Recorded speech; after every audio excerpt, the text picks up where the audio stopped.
Asalaamu calaykum asxaabta kusoo dhawaada sida loo report gareeyo qof fikirkiisa waa fududahay laakiin maanta waxaan rabaa inaan ku brobeeyo aan u leeyahay saaxiibkayga hadhow wuu yaqaana sida loo soo celiyo waana kala tastay fadlan ha ku tijaabin qof facebook qof aadan aqoon marka waxaan rabaa sida loo report gareeyo qof inaan maanta idin baro marka koowaad waxaad sii jidhaysaa qofka aad rabto inaad report gareyso markaad sii jidhahdo shit qofkaan marabo sidan buu u qornaay marka saaxiibkayga markaad dhahdo sidaa baari waxaad dhehaysaa report qofkaan waa aqaanaa aniga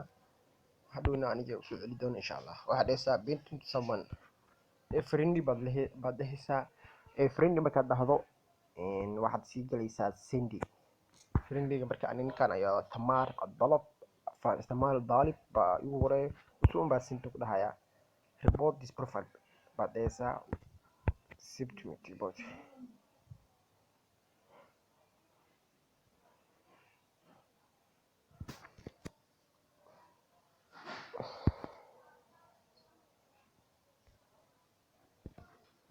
markaad report dhahdo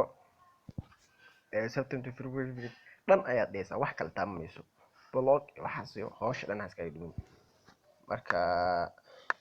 dhan markaad dhahdo waa kana hal second oo jeedaan message hore ayaa laga soo diray waxa la dhahay we respond to waa way fiiri doonaan facebook profilekaas way baari doonaan markay baaraan message soo diri doonaan ah waan bixinay insha allah in la bixiyo waa rajeyn doonaa insha allah video bixiyo